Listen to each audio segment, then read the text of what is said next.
Stilgar back there. I got Echo and Cora. We're gonna go for a walk at Falls Creek. None of them are tied back. They're just hanging out. Even Echo, who used to go just totally crazy in the car. She's just hanging out back there. And Stilgar's sitting, a nice boy. And Cora's being calm too. So I'll show you how it looks when we get them out of the car here. Good girl. She doesn't know what I'm saying. She can't hear me.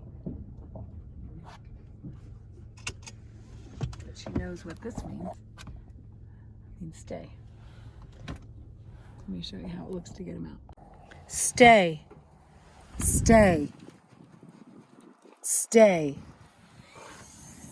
Stay. All very slowly because they're not tied back. Stay. Nope, stay. Good. Let's go.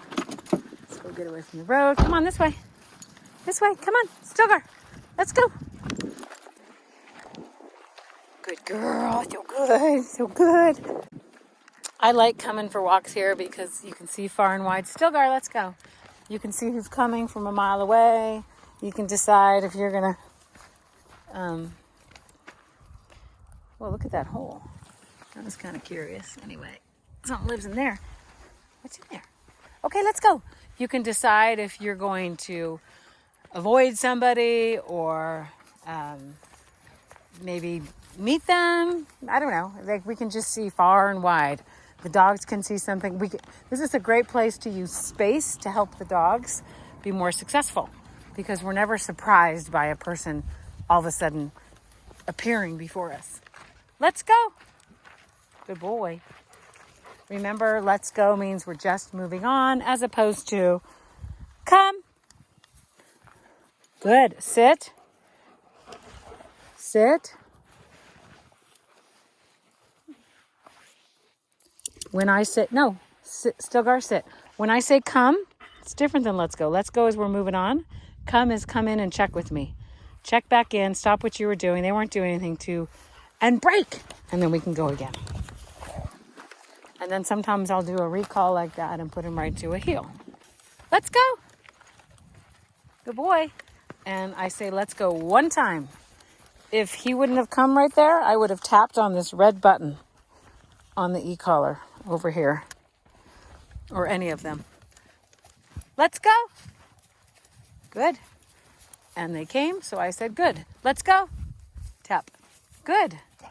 He's going to realize that when I say something, he better listen the first time. All of them. Listen the first time. Or they get the e-collar stem. Or something. Some sort of aversive. But if they let's go the first time, then they get nothing. Let's go. Good boy. And that goes for all the commands. Say it once. And then if you need to add some help, whether it's e-collar pressure or getting down and doing a hand signal for this girl, like this with the hand. Good, good, yeah. Break. They learn to escape the aversive and then finally avoid the aversive by coming the first time they're called. Oh, I gotta get that poop. Let's go pick that up. And for the owners of these dogs, I really like being out this way. It's kind of far for some of them, but Falls Creek is a great place, like here, because we can see far and wide. I also like Dollar Mountain. You can see far and wide there. See he's coming, he's going. And tight little trails, not the best. Let's go. Right there. Good boy, good boy. Let's go. I'll turn that down. Didn't bring any toys because we're just out here having a walk, a pack walk. I think it's important to do pack walks. I'm way into it. I mean, I don't have to say much except for let's go here and there. And they just follow along with me. You going to get in on the action? I wonder. Actually, we can practice a come with these two. Stilgar, come! Come! That was the tone. Nope, come. Good dogs, come. Nope. Nope. No, come. Check in, right? Sit. Stilgar, sit. Sit. Sit. Good. Cora, sit.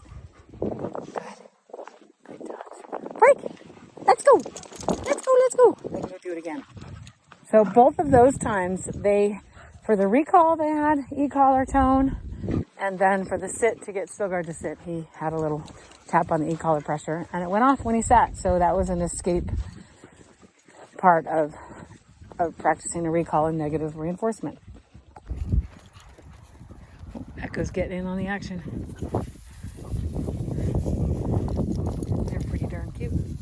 They're pretty darn cute, all of them.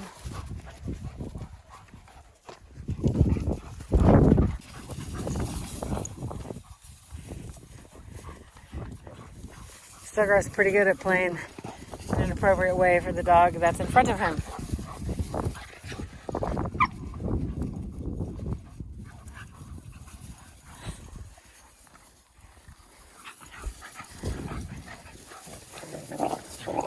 Hey, Cora, quiet. Sometimes I don't want her to get so loud. Let's go. Come on, let's go. Hey. Bring it. Nope. I'm doing nope. Bring it down a notch. Break. Let's go.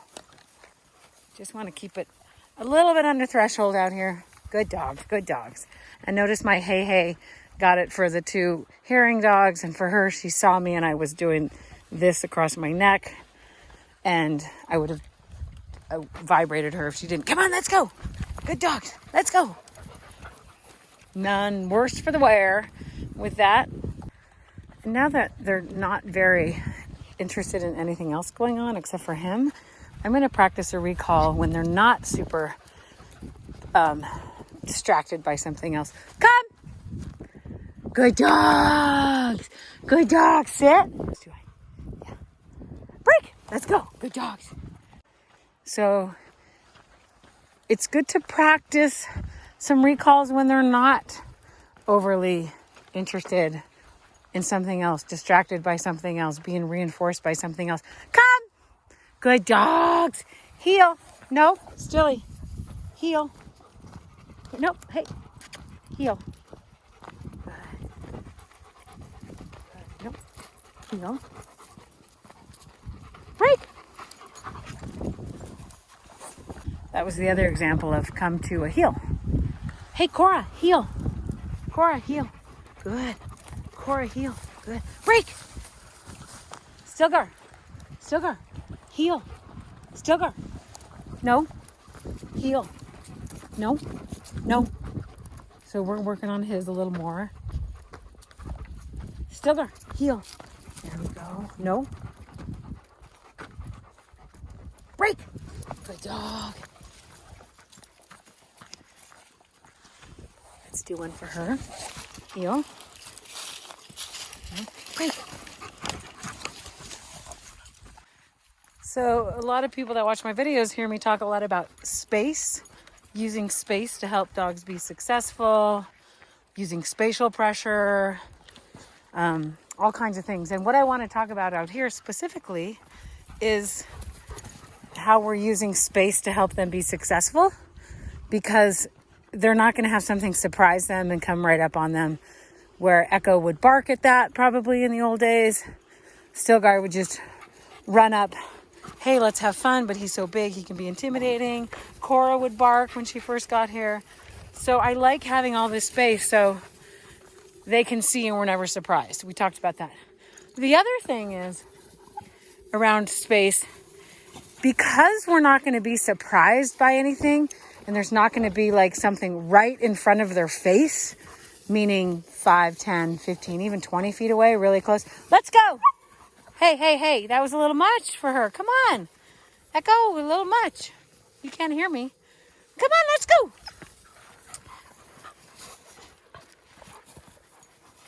Let me go back to that thought. So nothing's going to just come right up on them and be a super surprise. And because of that big distance, like if you can see these red trucks that are way out there, I don't know if you can. Oh, they're in it. If they saw, let's say there was dogs and horses or that car even out there, that's so far away. Hey. Okay, so back to what I was saying. I broke that up with a little hey. They were just getting a little too much. Hey, Stilgar, hey. She's actually telling him, get away, right there. It was leave me alone. And now I'm going to go to something else. Whereas I could help with an e-collar when she does that. I'm not going to do it now, but because now she's back to playing. But he needs to pick up on those cues. Good. And what I was going to say, I could help with e-collar when she does something like that, kind of like a, I'm not playing, but get out of my face. I could tap the e-collar on him, and it's going to make her little get out of my face moment of like, get out of here. Little thing of like, too much. A little bit more impactful. Anyway, here we go. Back to what I was saying, because this is how it is with dogs. One thing changes really quickly into another. So if those cars up there had dogs or people or elephants or whatever, something that the dogs are like, oh, I want to go over there. When that's really far away and they're really close to me, the dogs are really close to me, and they're in my magnet bubble, if you will, chances are I could say, come, and they would come. Yeah, break. I'm not going to make them sit because I want to keep talking. But if they're halfway across this field to those cars, I don't know whose magnet bubble they're in, and chances are they're going to need some e-collar. So again, using space, if you want them to be successful and you want to recall them, you should make sure you're recalling them when they're pretty close to you. And what I mean by successful is not having to use the e-collar. I mean, when you have to use the e-collar, it's fine. It's not unsuccessful. But practice somewhere you know they're going to come. Don't let them get all the way out there to the cars. It's like kid in a candy's face versus, candy in a kid's face, or mint chip ice cream in my face versus the candies in the cupboard. Or for me, the mint chip is in the freezer and I'm sitting on the couch. Like, it's easier to say no to it when it's far away. It's harder to say no when somebody hands it to you. So use space to help your dog be successful. Whatever it is, sometimes keeping them close to you, that spatial distance is really helpful to keep them. Come. Good boy, Stilgar. Stilgar, sit. Good. Break. He kind of looked at me. Versus way up there, and here comes some people with the dog. So maybe we'll practice a little of this with this. The idea of space. I'll let you know what I do. I'm not sure what I'm going to do, but I'm always thinking, what am I going to do? Here comes a dog. It's one dog. Is it on a leash? Are the people paying attention? They're getting off the trail. So I'm going to keep my dogs away. They're choosing to go a different direction. So I'm going to keep my dogs away. Chances are Cora will come with no problem. And she's nervous, so I don't know if she's going anywhere. But we'll see how it goes. And it is not on a leash. No, it is on a leash. So we're definitely staying away. But so I can play with space here. Stilgar just now saw them. So he's far enough away where he's not interested. I could practice, like, how close can I get before I know that they're going to still listen fairly easily to me versus having them running at him and then I have to dial the e-collar up, and that's just not what I necessarily want to do at this stage in the game. And unfortunately, I think we're going to pass each other. See, most people would be like, oh, this is great. They're not going to see us because the bush is in the way. But I like to use the distractions out there in the world and see what the dog's going to do. Cora sees it. She sees it. I don't know if he's kind of forgotten about it. Oh, and I always, like, if they were much closer, I'd be saying hi. So there's Cora making a choice. Let her make a choice. What's she going to do? There's him making a choice. I could say, let's go. Or oh, he heard me say that. Good boy. Or we just see what they do. Let's go. Good. But no matter what, I wasn't going to let these dogs go over there. I was either going to practice a recall or just do what I did, which was we're staying over here in our lane. But this is the idea of using space. Those people were using the space, definitely telling me we don't want to meet your dogs. And whether they said that or not, I might have done the same thing and stepped off, because sometimes 3 dogs to 1 dog is a little overwhelming. And even if the dog is friendly, if these 3 went running up there, it could make the other dog feel uneasy. Let's go. Let's go this way. Stilgar, let's go. Come on. So now we'll be behind that dog. And tailing it as they're smelling it is another way to, it's like Stilgar's getting pulled into the magnet bubble of the other dog and people. So I'm going to play with this and see what he does. Meaning play with it, meaning is he going to get pulled faster and more forward, or is he going to stay with me? And if he stays with me, nothing happens. And if he doesn't, maybe I practice a recall. But you always pay attention to space, having your dog be successful, whatever that is in that moment, whatever that means for that moment, and playing with the space. And, you know, there is this magnet bubble around every competing reinforcer. And a competing reinforcer is what most people call distractions. Like the squirrel is a really strong competing reinforcer with me. So the closer they are to that squirrel or that deer, the harder it is for me, because all of a sudden they get sucked into that magnet bubble and out of mine, where she likes to be with me. Oh, and he's gonna have a poo. I gotta go pick that up. So that's just some food for thought for the owners and anybody else that might be watching about using some space to help dogs be successful. How we do it here in off-leash walks.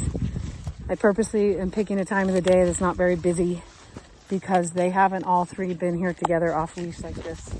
And it's new, so I want them to be successful and I want to be successful. So there's another dog right over there. I don't know if you can see it, kind of in front of that rock with a person, one dog, looks golden colored. But these dogs haven't seen it yet, but this is another important thing is the walker, handler, owner, human should see what's coming before they see it. She sees it though. Maybe, oh yeah, she does see that one. Come on, you guys, let's go. Again, there's a lot of space between us and them, but at some point they might see it and get a little interested, and I can either nope and bring them back here, or let them go a little ways when they're a little better at it and practice a recall. That dog is off leash, so I'm not worried about that. Looks pretty happy-go-lucky. But they're over there. It's not coming this way. These two little ones just saw it. Actually, I don't know if Cora has seen it yet.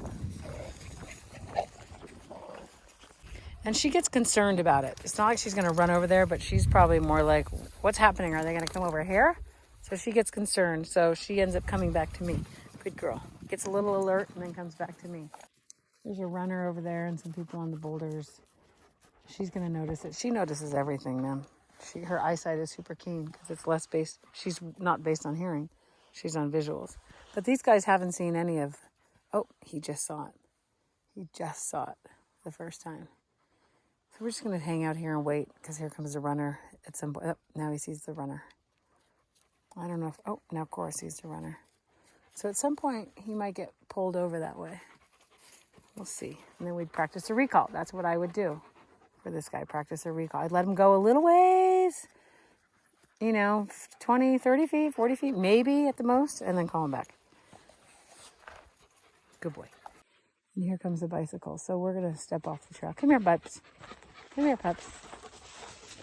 Oh, the bike's going a different way, so I don't need to worry about that. Good boy. Yeah, you guys are good. Good dogs. Good girl. They see all this stuff, but they're staying here because the space is helping them be successful and not get sucked into something else. Both of these dogs don't live with other dogs. I think Cora has other dogs in her life, but I don't know if she actually lives with another dog. So in all accounts, I would definitely I'd bring a ball and chuck the ball with him if I was the owner. Just me and the dog, Stilgar, and the ball. Same thing with this girl. I would always have a Frisbee. So we can be walking like this and then pull off and do some playing. So the way they're all three playing together, or sometimes just Stilgar and Cora are playing, like we would do that. See how they're like, now we're walking together, but then they get into these playing bits? I would be doing the same thing if I were their owners and I didn't have a pack of dogs. I would do a pack walk with the humans, but I would still bring in that play piece with the toys. Good. Yeah, I would be bringing it in. So they should always have a ball in their pocket, leave extra balls on ropes in their car, have a few Frisbees for that girl, whatever it is that they love to do. And don't forget it. Don't forget it. Bring it with you so you can have those pull-off moments of play that they do together. So we got people on rocks over there, and we're going to walk that way. not dogs. I don't have to worry about the dogs running at them, but we're going to walk that way because it could be a chance to practice a recall, especially for that guy. Of course, I'm not going to let the kids come running up to her at all. Not at all. We will make sure that doesn't happen. Let's go. Stilgar, come. Good. No e-collars. She sees them coming, so she knows what to do. Good. Good. Check in. Sit. Break. Cora, come. Stilgar, come. Good. Heel. Heel. Nope. Heel. Break. Dogs. Hello. So they're kind of making kid noises over there. And she doesn't like kids, so I'm doing a little crossed off. Good. And some goods. And we're hanging out kind of nearby, but not right there.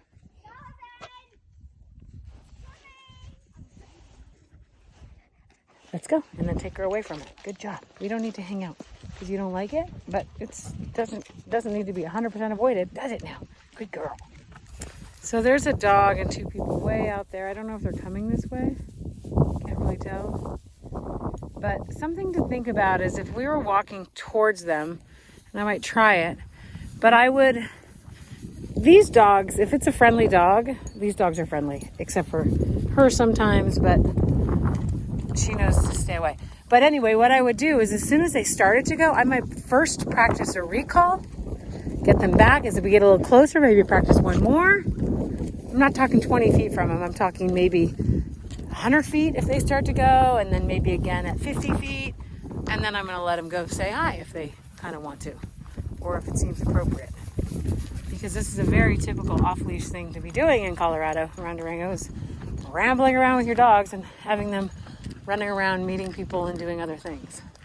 So I'm just putting that out there that if I see somebody coming far away, that, let's say they're way out there, I might see the dog start to go and practice one recall, maybe into a heel or something, and then break. And then they get a little further out, but they're still into my magnet bubble, then another recall. And then as we get really close, I might just be like, whatever, let's have a social moment for all of them, because that's a good thing to practice too. We don't want to always be in avoidance of everything. We don't want to always be in avoidance. That's an important thing. So you need to find the appropriate dogs and moments to get them in front of other dogs. But in that situation, we'd be practicing a couple of recalls when they get a little bit excited about what's ahead. And I don't see those people in that dog anymore. But that would be an example of how to practice a few things with that dog from far away.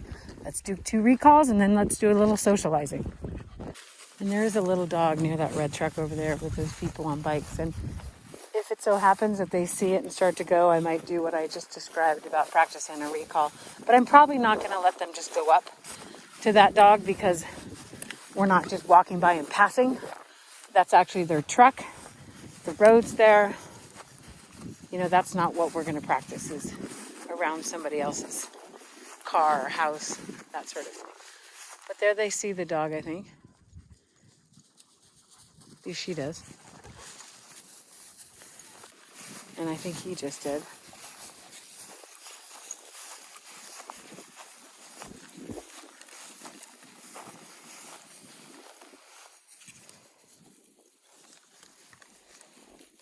Stilgar, come.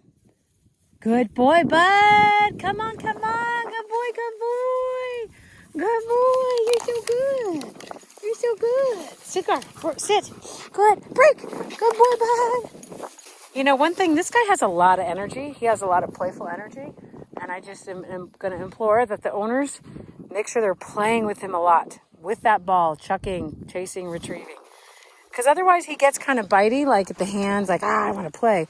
And over time, that's going to be annoying. So give him the outlet to do that, which is with the ball on a rope. And the outlet for this, which is to chase the ball.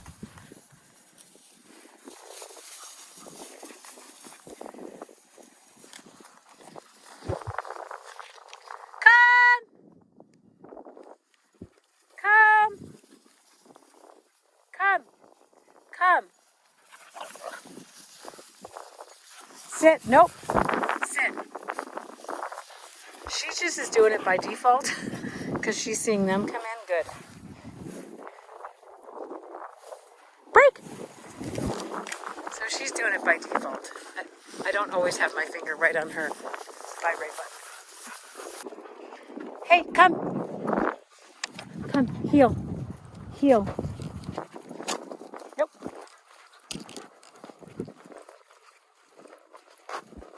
We're getting close to the road, so I'm healing them.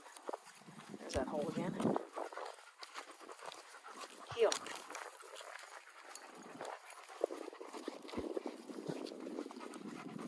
Nope. Heel.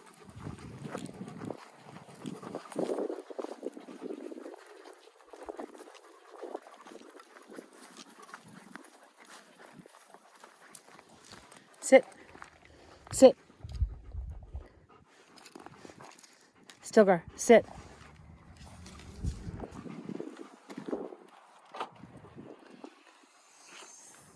Come on, let's go. Bye. Good dogs. There's your check-in with these 3 nuggets. Bye.